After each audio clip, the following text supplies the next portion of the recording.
नमस्कार साथियों, आपका BNK24 यूट्यूब चैनल पे बहुत बहुत स्वागत है। साथियों, आज हम एक तीनों कंपनियों के बीच में एक रिव्यू करने जा रहे हैं कि किस कंपनियों में IPO लगाना अच्छा है, किस में नहीं। अब तीन कंपनियों के 16 तारीख से 19 तारीख, एक तो 16 को लास्ट हो जाएगा और एक 16 दो जो IPO हैं वो 16 से 19 के बीच में खुले रहेंगे। अब कल का दिन, सोमवार का दिन, हम देखते हैं कि किस IPO में हमें एप्लीकेशन लगानी चाहिए और किस में नहीं लगानी चाहिए। साथियों, अगर हमारे 5 क्राइटेरिया रहते हैं। पहला तो GMP, दूसरा एंकर लिस्ट, तीसरा सेक्टर वाइज, चौथा वैल्यूएशन और पांचवा होता है उनकी लिस्टिंग। हमें किस IPO पे कितने रुपए का प्रॉफिट मिल सकता है। तो साथियों, अगर हम बात करते हैं वेस्टर्न कोरियर के IPO की, तो इसकी जो लिस्टिंग है वो जिसका GMP है वो 30% दिखा रहा है। और अगर हम बात करते हैं RK डेवलपमेंट की, तो इसका जो IPO का जो GMP है वो 47% दिखा रहा है। और अगर हम बात करते हैं तुम्हारा नॉर्दर्न कैपिटल की, तो उसका जो GMP है वो 50% दिखा रहा है। वेस्टर्न कोरियर पे एक लॉट पे अगर IPO मिलता है तो 4,350 रुपये जैसा प्रॉफिट दिखा रहा है। और अगर हमें RK डेवलपमेंट का IPO मिलता है तो 6,600 रुपये जैसा एक लॉट पे प्रॉफिट दिखा रहा है। और अगर हमें नॉर्दर्न कैपिटल का IPO मिलता है तो उस पर 7,410 रुपये जैसा प्रॉफिट दिखा रहा है। तो अगर इसमें रेटिंग के अनुसार देखा जाए तो पहली रेटिंग पे हम नॉर्दर्न कैपिटल को रखेंगे, दूसरी रेटिंग पे हम RK डेवलपमेंट को रखेंगे और तीसरी रेटिंग पे हम वेस्टर्न कोरियर को रखेंगे। और अब बात करते हैं एंकर लिस्ट की। एंकर लिस्ट तीनों में लगभग सेम है। सेक्टर वाइज अगर देखा जाए तो सेक्टर वाइज पहला नंबर पे हमने RK डेवलपमेंट को रखा है, क्योंकि इसमें जितनी भी और कंपनियां लिस्ट हुई हैं शेयर मार्केट में, उन्होंने काफ़ी अच्छा रिटर्न जनरेट करके दिया है, क्योंकि रियल इस्टेट से संबंधित और रियल इस्टेट से काफ़ी अच्छा प्रॉफिट बना के दिया है। दूसरे नंबर पे हम अगर बात करें तो वेस्टर्न कोरियर की बात करेंगे। तो वेस्टर्न कोरियर का बिजनेस क्या है, लॉजिस्टिक सेक्टर में, और लॉजिस्टिक सेक्टर की अच्छी 2-3-4 कंपनी है इसके पीयर कॉम्पिटिटर अच्छा ये। और थर्ड नंबर पे जो रखेंगे हम, वो रखेंगे नॉर्दर्न कैपिटल को। साथियों, सेक्टर वाइज हमने थर्ड नंबर पे रखा, लेकिन GMP वाइज फर्स्ट नंबर पे रखा नॉर्दर्न कैपिटल को। उसके पीछे का रीज़न क्या है कि साथियों, नॉर्दर्न कैपिटल का जो मेजर बिजनेस है वो है NBFC, non banking finance services. और NBFC में ऑलरेडी इसके सामने बहुत सारे कॉम्पिटिटर खड़े हैं।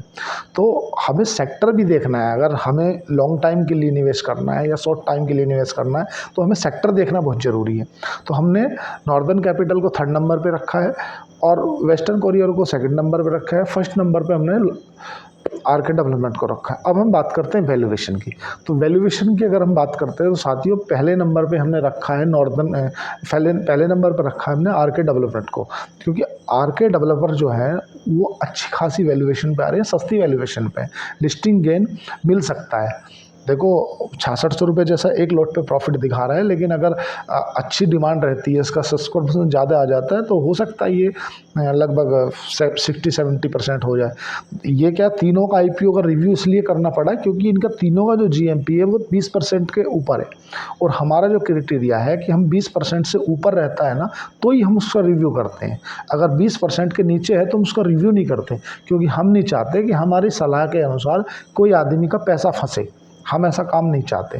तो अगर हम बात करें वैल्यूएशन की, तो वैल्यूएशन में जो पहले नंबर पे रखा है हमने, वो रखा है RK डेवलपर को, दूसरे नंबर पे रखा है हमने वेस्टर्न कोरियर को, और थर्ड नंबर पे रखा है हमने नॉर्दर्न कैपिटल को। वैल्यूएशन नॉर्दर्न कैपिटल की उतनी अच्छी खासी नहीं है जिसे देख के लगे कि हाँ यार मज़ा आ गया। हाँ, RK डेवलपमेंट का है। और नॉर्दर्न कैपिटल का थोड़ा सा एक कंसर्न का विषय है कि प्रमोटर अपनी हिस्सेदारी क्यों बेच रहा है यार ऑफर फॉर सेल में। एक थोड़ा सा एक कंसर्न की बात है, इसलिए। अब हम बात करते हैं लिस्टिंग की। तो लिस्टिंग पे अगर हम बात करते हैं, अगर हम IPO लगाते हैं तीनों में, तो पहले नंबर पे है अपना नॉर्दर्न कैपिटल, क्योंकि उस पर 8,000 रुपये जैसा प्रॉफिट दिखा रहा है GMP के अनुसार। दूसरे नंबर पर है तुम्हारा RK डेवलपमेंट, उसमें 6,600 रुपये का प्रॉफिट दिखा रहा है। तीसरे नंबर पे है हमारा वेस्टर्न कोरियर, उसमें लगभग 4,500 रुपये का प्रॉफिट दिखा रहा है। अब हम बात करते हैं ऑल ओवर, तीनों का रिव्यू कर लिया। अगर यही क्वेश्चन आप मेरे से पूछते कि मैं पर्सनल किस में अप्लाई करने वाला हूँ, तो देखो, मैं क्या इन तीनों में ही अप्लाई करने वाला हूँ। अलग अलग डीमेट अकाउंट से अप्लाई करने वाला हूँ और लिस्टिंग गेन लेकर निकलने वाला हूँ। देखो, मेरा सिंपल फंडा है कि मेरा जो मैं पैसा लगा रहा हूँ, अगर 50% मेरे को प्रॉफिट आ रहा है तो मैं एग्जिट कर लूँगा, क्योंकि अभी वर्तमान में मार्केट बुल फेस में है और क्या मालूम किस बैलेंस शीट पे क्या निकल आए। तो इसलिए साथियों कंपनी अच्छी है, तीनों को मैंने आपको बता दिया है। अब आपका डिसीजन अपना खुद का डिसीजन होगा, मेरी कोई भी रिकमेंड आपको नहीं है। आप अपने फाइनेंशियल एडवाइज़र से सलाह करके ही करें। मेरा तो केवल काम था आपको कंपनी के बारे में रिव्यू करना, अच्छे से बताना, सो मैंने बताया। अब हम बात करते हैं साथियों, अगर आप कोई भी कि जिसके पास भी डीमैट अकाउंट नहीं है, अगर आप शेर खान के साथ में डीमैट अकाउंट खोलना चाहते हैं तो लिंक मैंने डिस्क्रिप्शन में दी है, कृपया करके आप लिंक को सब्सक्रिप्शन में से लें और अपना अकाउंट ओपन करें। और साथियों चैनल को लाइक करें, सब्सक्राइब करें। धन्यवाद।